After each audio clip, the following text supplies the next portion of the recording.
Welcome, everyone, to another edition of Unravel Your Mind. We're here to help transform relationships to love and to life. So, if you have any questions, any quandaries, anything that you'd love an answer for, I'll do my very best in channeling down from our higher selves exactly what it is that you need to hear, or that I need to hear, or that we all need to hear. So, if you have a question, chances are there's a lot of other people that do too. And so in this format, we can sort of have that one-to-one conversation with each other, but on a one-to-many platform. So it's exciting. And I can't wait to get into today's questions because there's some juicy ones that were pre-submitted. And please, by all means, if you're on with me live, type in the chat. If you're listening to replay, still type in the chat because I'll take a look at that and answer it in the following week and in upcoming shows. So please don't hesitate to give me a little note. Don't forget to subscribe, hit the bell, then you'll know exactly when we're going live. I so appreciate when people come on. It's just a lot of fun to feel your energy, and it's fun to get all your questions in between. So let's jump right in. All right, question number 1 is, I have many spiritual friends who have altars. I've not felt I needed one. What do you think? You know, it's really about the intention, right? So I also admittedly am not someone who's been big on altars. I've not been as big on rituals until recently. And the shift for me was recognizing that intention really speaks volumes when we set aside a space in our home for an altar, or when we set aside time to do a ritual and to work with the spirit realms. We know everything is energy, so why not work with it in a conscious, intentional way? I make the mini mantra word bar necklaces. You can find them at bethbell.me. It's all about having a mantra and about infusing your intention into it. So if we believe that we can set intentions, we can do affirmations, we can say mantras, and that we believe that those shift our energy, which they do, then altars can bring a really powerful place for us to quickly quiet our minds. So it sets a spot in our home where we know when we go there, it's a safe, sacred space where we can really just sit with oneness. We can sit with the creator. We can sit with our higher self. We can sit with the other dimensions. We can sit and get guidance, right? Who doesn't want guidance right now? So I would highly suggest that you look into an altar if you feel called. If you don't do it just to say you have one. It doesn't work that way. It's all about the intention. So it's the intention behind it that matters in everything that you do in life. So super important to think more consciously about how we're moving through and navigating the times, especially now more than ever. All right, let's go to the next question. Number 2, it feels like sexual intimacy with oneself has been labeled as bad. Why do you think this label exists for something that brings pleasure? Or is it bad in some way? Well, I think I might say a little bit differently, that I think having sex with yourself is amazing. And I think that everyone should understand how to experience themselves, experience their sexual energy, experience themselves in their physical body, experience the release that happens, experience the second chakra energy, experience the connection to source that happens. You know, if you don't believe in energy or you think all of this stuff is like, oh, believe it, because if you can explain to me exactly what's happening with an orgasm, then you can also explain to me what's happening when we connect into energy at a higher source, because that is what's happening, is you're connecting and you're releasing to energy within your body that's also connected to a higher source. Now, sometimes it gets misused, no doubt. We're not talking about that. We're talking about loving oneself and pleasuring oneself. And so absolutely, I know that there's been a lot of misinterpretation about this, perhaps based on a lot of religious doctrination. And I don't believe in that. I think that having a relationship with ourselves allows us to have deeper and more meaningful relationships with others, because we understand who we are. We understand how we want to be touched. We understand how we want to touch others. And it just creates an openness. Of course, there's always discernment. Of course, there's things that are appropriate. You know what they are. I don't need to hold your hand on that. But absolutely, this is a good thing. So don't fall into the narrative around shame having to do with having that sexual intimacy with yourself and with the creator.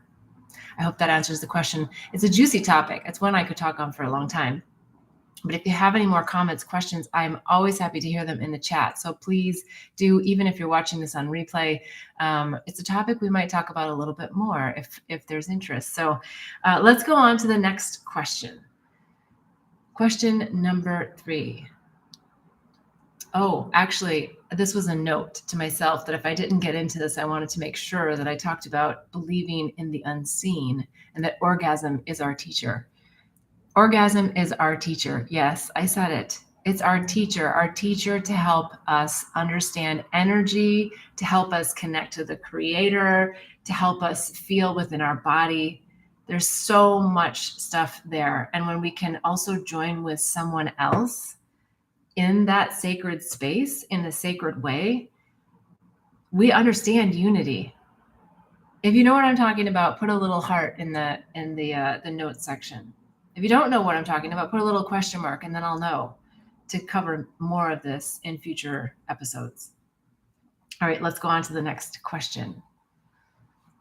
A childhood friend, and then they put in parentheses, who I don't want to lose as a friend, and I are struggling in our friendship. Everything I say seems to cause a rift between us. When is it time to let someone go? Well, the first thing that comes to mind is when you've learned your lessons. So we oftentimes want to look at someone else and say, well, they're doing this, this, this, and this, therefore I don't want to spend time with them, or I don't want to be with them, or they don't know, what I know, or they're not at the consciousness level that I am. All of those things come into play. But as we know, everything in our external world is a reflection of what's happening in our internal state. So I would look at the situation and really understand, did you get the lesson that you called that person in to help you learn? What was it? What's in it for you?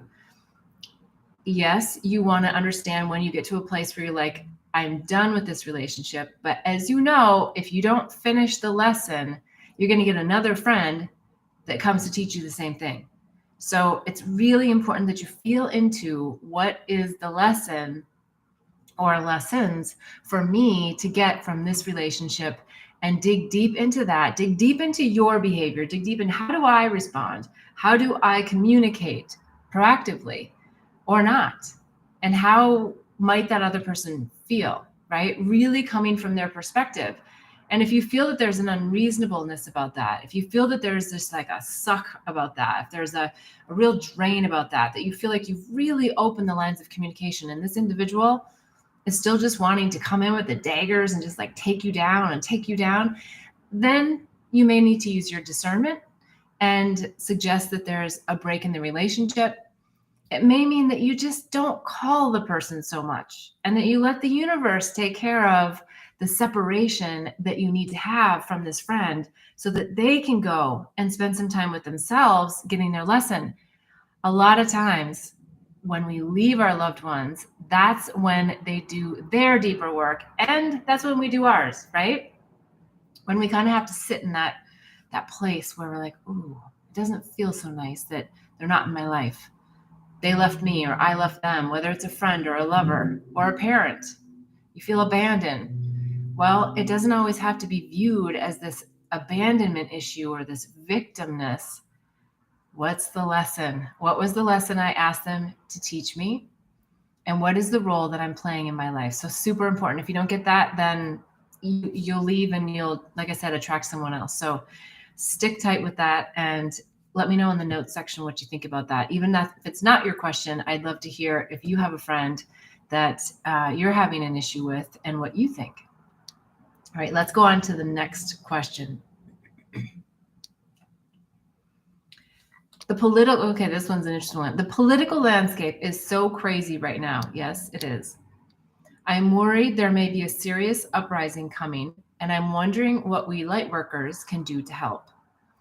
Well, I just would take out one word and say, let's not be worried as light workers, because the vibration of worry is very similar, I believe, to fear. I was looking over thinking that I had the book about power versus force, where we look at the vibrational levels of different words. And we can say it's semantics, but it's really important. It's really important to understand that if we worry about something, it does impact us negatively. It does pull on us, and it doesn't help anybody or anything, actually.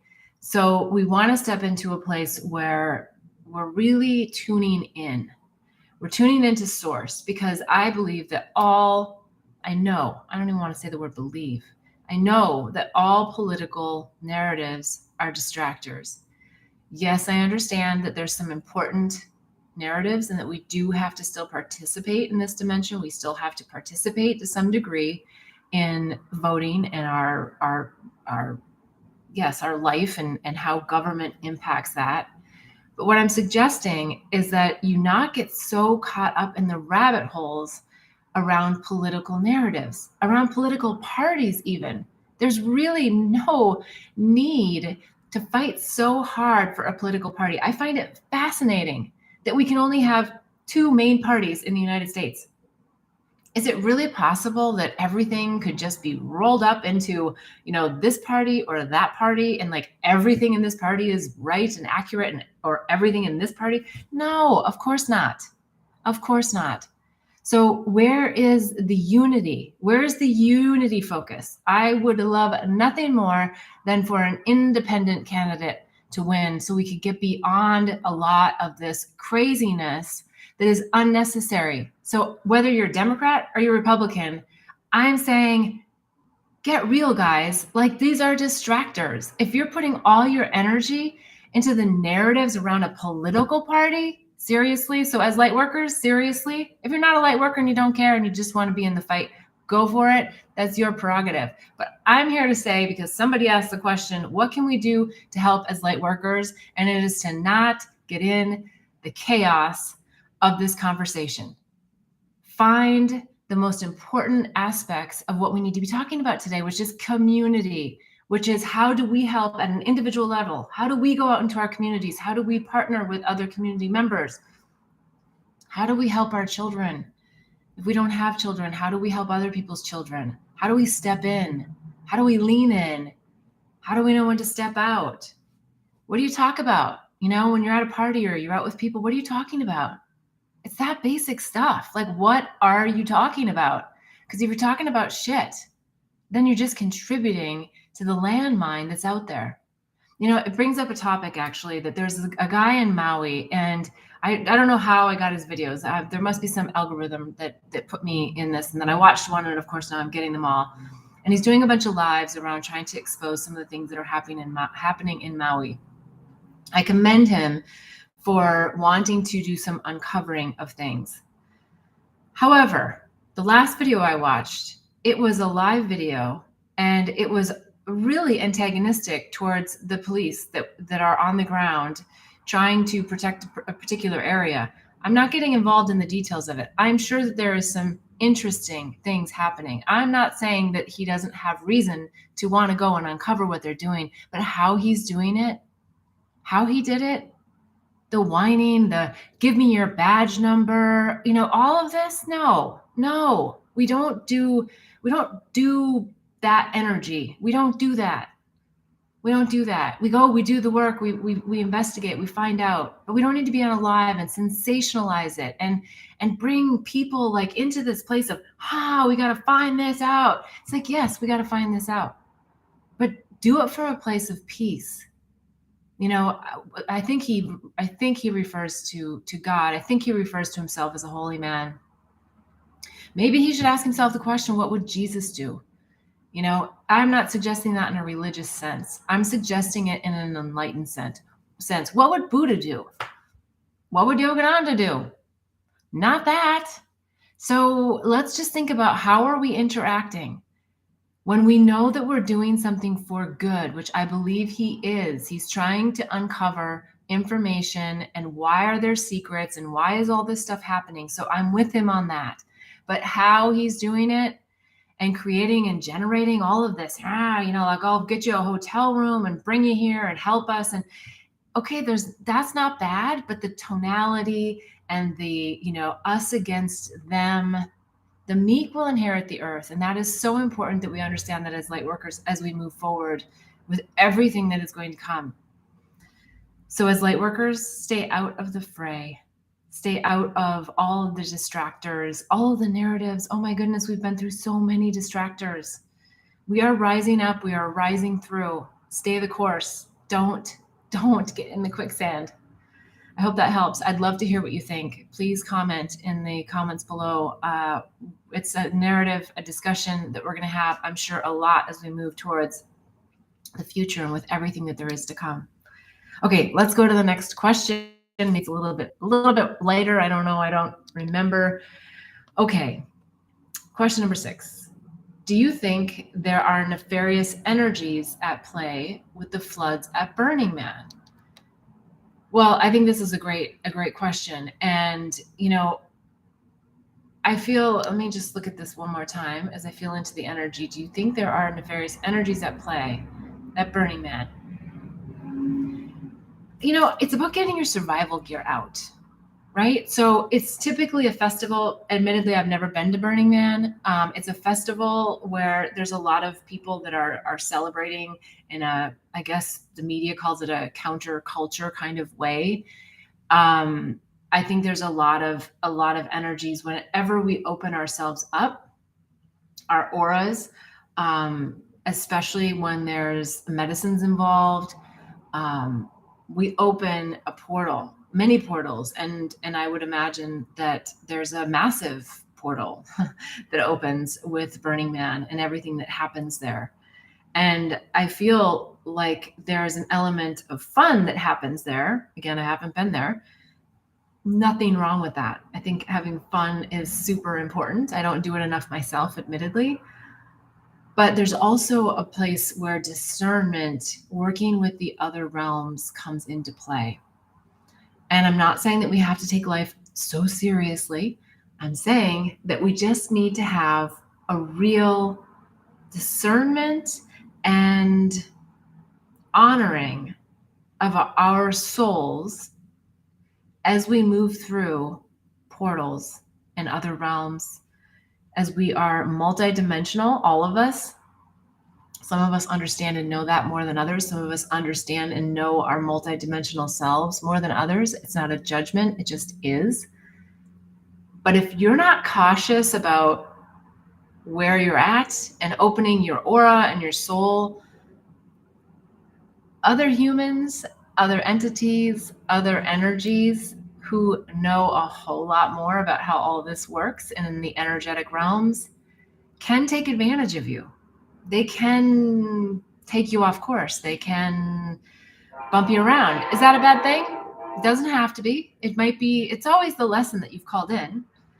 But sometimes we don't have to go so deep into those lessons, those derailing lessons, right? So I'm not going to make any blanket statements about what's happening there. I think in general, when we open ourselves up to other dimensions, that there is nefarious energies and there is angelic energies. So that is the duality of this dimension and all the other dimensions, all the way up to oneness. So yes, I'm sure there's nefarious energy, and yes, I'm sure there is very angelic energy. And I think it's a warning to us to get our survival gear on and to really be ready for all there is to come.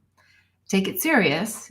Doesn't mean we can't still have fun, but get on this train and recognize that you've been given many, many gifts that are going to be called on in the very near future. So super important that we just stay anchored in what it is that we've called ourselves in to do, knowing what that is. And if you don't know what that is, doing the work to find out.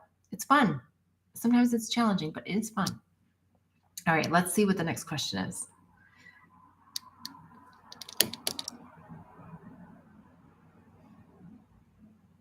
Okay.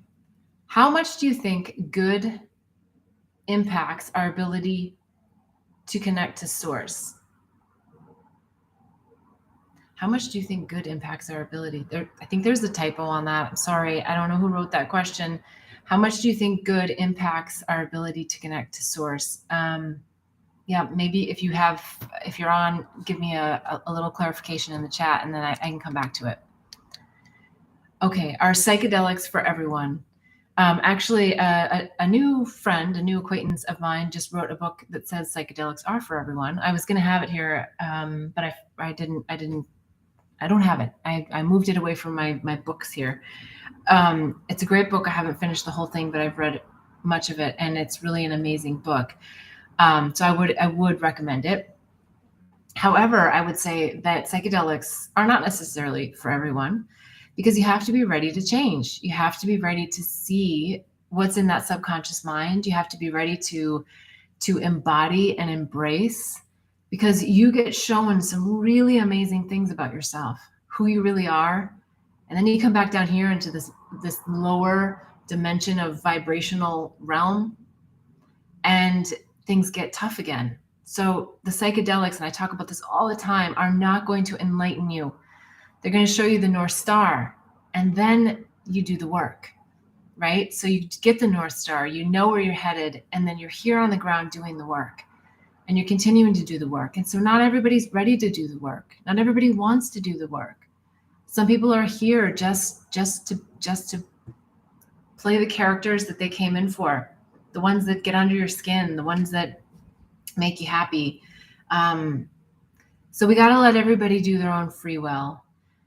Psychedelics can be for everyone, but not everyone is ready for them. So let's definitely not push anyone into this idea that they need to do this for their spiritual journey or for any other reason. Something that you feel really called to.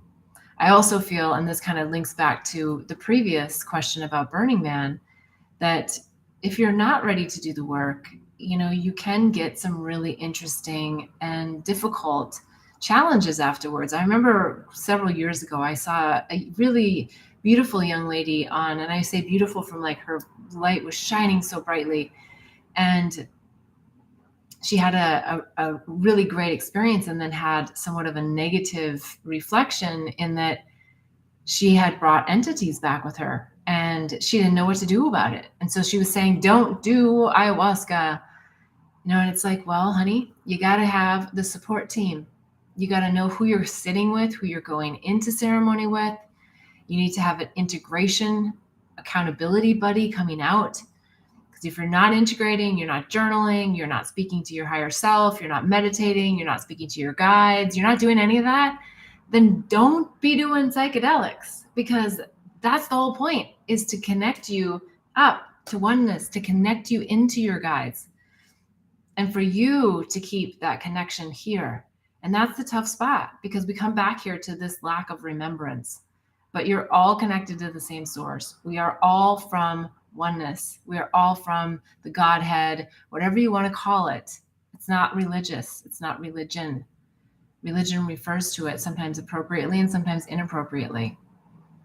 So think about where you're at. If you're ready for the next step, you're ready for another initiation, psychedelics are probably for you. But if not, don't do them. That's my 2 cents. If you have a disagreement, another thought, I'm happy to hear them. Please type in the comments below. Okay. I've got just a couple of questions left. So, should I keep my long distance relationship? I absolutely adore this man, but I'm missing the physical touch and wondering if I'm wasting my time dreaming that one day we'll be in the same city. Well, there's so many things here I can say. First of all, only you know, but I will add that we always fall in love with someone's potential. So note that, and use this opportunity without the physical touch to really get into their minds and understand who they are, how they think, what their belief systems are. The stuff that sometimes doesn't get talked about if you're in the romantic love chemistry and the physicalness of relationships. A lot of times when we do that, we're just like so sucked into like getting the love that we don't get the deeper conversations done. They trickle in along the way, but then once we're in that love illusion, oh man, it is so hard.